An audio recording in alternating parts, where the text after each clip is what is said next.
ابواب میں ہمیں مل جاتے ہیں اور اللہ کے فضل و کرم سے ہم ان کو بیان کرتے ہیں۔ یہ الفروع من الکافی کتاب ہے ابو جعفر محمد بن یعقوب الکلینی کی، اس کی جلد نمبر 5 کتاب المعیشہ کی پہلی روایت ہے، روایت کا نمبر ہے 8311۔ سیدنا امام جعفر صادق رضی اللہ عنہ کی بارگاہ اقدس میں کچھ صوفیہ آئے، انہوں نے جب دیکھا کہ امام جعفر صادق نے بہت اچھا اور اعلیٰ لباس پہنا ہوا ہے تو انہوں نے کہا کہ آپ نے یہ اعلیٰ اور اچھا اتنا لباس کیوں پہنا ہے؟ تو سیدنا امام جعفر صادق رضی اللہ تعالیٰ عنہ نے امت کے 3 زاہدوں کا تذکرہ کیا کہ امت میں جو بڑے بڑے 3 زاہد جو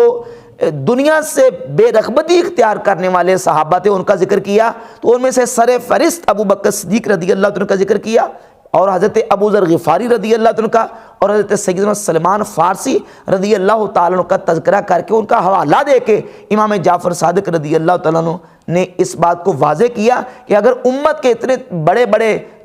جو زہاد ہیں وہ بھی اپنی گزر اوقات کے لیے اپنے پاس مال رکھتے ہیں تو پھر میں اگر کپڑے پہن لیتا ہوں تو مجھ پر بھی اعتراض نہیں ہونا چاہیے۔ تو یہ منقبت ہے سیدنا ابو بکر صدیق رضی اللہ عنہ کی۔ اسی طرح سیدنا امام محمد باقر رضی اللہ عنہ کی بارگاہ اقدس میں ایک شخص آیا، یہ شیعہ کی موت پر کتاب کشف الغمہ فی معرفت الائمہ، اس کی جلد نمبر 2 کے صفحہ 147 پر موجود ہے۔ کسی شخص نے امام محمد باقر رضی اللہ تعالیٰ عنہ سے پوچھا، حضور یہ فرمائیں کہ کوئی بندہ اگر اپنی تلوار کو چاندی کا کام کروانا چاہے تو کروا سکتا ہے؟ تو آپ نے فرمایا کہ لا بأس بہ قد حل ابو بکر صدیق سیفہ، کوئی حرج نہیں ہے کیونکہ ابو بکر صدیق نے اپنی تلوار کو چاندی کا کام کروایا تھا۔ تو اس شخص نے آپ کی بارگاہ میں عرض کی کہ آپ بھی ابو بکر کو صدیق کہتے ہیں؟ تو حضرت امام محمد باقر رضی اللہ تعالیٰ عنہ نے جو جواب دیا ہے کشف الغمہ فی معرفت الائمہ کی جلد نمبر 2 صفحہ 147 پر موجود ہے۔ امام محمد باقر نے فواصب وثبتاً واستقبل القبلہ، آپ فوراً اٹھ کے کھڑے ہو گئے اور آپ نے منہ اپنا قبلہ کی طرف کر لیا، فرمایا نعم الصدیق نعم صدیق نعم الصدیق فمن لم یقل له الصدیق فلا صدق اللہ له قولا فی الدنیا والآخرہ، ہاں ابو بکر صدیق ہے صدیق ہے صدیق ہے، جو ابو بکر کو صدیق نہیں مانتا فلا صدق اللہ له قولا فی الدنیا والآخرہ، اللہ اس کو دنیا اور آخرت میں سچا نہ کرے، وہ جھوٹا آدمی ہے جو ابو بکر کو صدیق نہیں مانتا۔ تو امام محمد باقر رضی اللہ تعالیٰ کی ذات گرامی قدر نے بھی سیدنا صدیق اکبر رضی اللہ عنہ کی شان بیان کی، شیعہ کتاب سے حوالہ موجود ہے۔ یہ ہے الاحتجاج، علامہ طبرسی کی کتاب احتجاج طبرسی۔ حضرت ابو جعفر، یہ 2 کنیت ہیں ابو جعفر امام محمد تقی کی اور حضرت امام محمد باقر رضی اللہ عنہ کی، یہاں مراد امام محمد تقی ہیں۔ سابقہ کسی میرے بیان میں میں نے امام ابو جعفر کا جہاں تذکرہ کیا تھا شاید غالباً وہاں امام محمد باقر کا نام لیا گیا، لیکن حقیقت یہ کہ یہ امام ابو جعفر محمد تقی رضی اللہ تعالیٰ عنہ ہیں۔ احتجاج طبرسی کی جلد نمبر 2 کے صفحہ نمبر 479 پر یہ بات موجود ہے کہ امام محمد تقی ابو جعفر فرماتے ہیں لست بمنکر فضل عمر، میں حضرت عمر کی فضیلت کا منکر نہیں، ولیکن ابا بکر افضل من عمر، لیکن میرا عقیدہ یہ ہے کہ ابو بکر حضرت عمر سے افضل ہے۔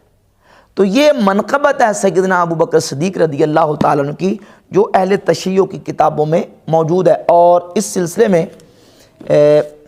آخری حوالہ میں پیش کروں گا نہج البلاغہ سے، مولا علی مرتضیٰ شیر خدا کرم اللہ تعالیٰ وجہ الکریم نے اپنے خطبات میں سے خطبہ نمبر 225 جو آپ کا خطبہ جو کہ اہل تشیع کے ہاں موت پر اور مستند ہے، آپ نے ایک شخص کی فضیلت بیان کی ہے، وہ ساری تفصیلاً فضیلت خطبہ نمبر 225 پر موجود ہے۔ پورا کا پورا خطبہ ہی وہ فضیلت اور عظمت اور شان ہے۔ فرماتے للہ بلاد فلان فقد قوم العبدا وداو العمدا خلف الفتنہ واقام السنہ، مولا علی فرماتے ہیں فلاں شخص کی کارکردگیوں کی جزا اللہ دے، انہوں نے ٹیڑھے پن کو سیدھا کیا، مرض کا چارہ کیا، فتنہ و فساد کو پیچھے چھوڑ گئے، سنت کو قائم کیا، سنت کو اس فلاں شخص نے قائم کیا۔ اب اس فلاں شخص سے کیا مراد ہے؟ جتنے بھی نہج البلاغہ کے شارحین ہیں انہوں نے لکھا ہے کہ یا تو کہا ہے کہ اس سے مراد حضرت عمر ہے، ابن ابی الحدید نے بھی لکھا ہے یا تو حضرت عمر مراد ہے یا اس سے مراد حضرت ابو بکر صدیق رضی اللہ تعالی عنہ ہیں۔ یہ ہے نہج البلاغہ کی شرح ابن میثم کی، شرح نہج البلاغہ جلد نمبر اس کی 4 صفحہ نمبر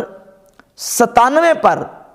ابن میثم بحرانی اپنا نظریہ پیش کرتے ہیں، کہتے ہیں ارادتہ لابی بکر اشبہ من ارادتہ لعمر، کہتے ہیں میرا اقول، میں یہ کہتا ہوں کہ اس خطبے میں فلاں سے عمر مراد لینے سے زیادہ مناسب یہ ہے کہ ابو بکر کو مراد لیا جائے۔ تو مولا علی مرزا شیر خدا کرم اللہ تعالی وجہ الکریم نے ابن میثم بحرانی کے مطابق یہ شان اور عظمت بیان کی ہے سیدنا ابو بکر صدیق رضی اللہ تعالیٰ کی ذات گرامی قدر کی۔ تو یہ مناقب اور فضائل بحمد تعالیٰ سیدنا صدیق اکبر رضی اللہ تعالیٰ کے اہل تشیع کی معتبر اور مستند کتابوں میں بھی موجود ہیں، جو شیعہ جتنا مرضی چھپائیں یہ فضائل و مناقب چھپا نہیں سکتے۔ اللہ تعالیٰ حق ان کے منہ سے جاری فرما دیتا ہے، جس سے شان صحابہ بالکل واضح ہو جاتی ہے۔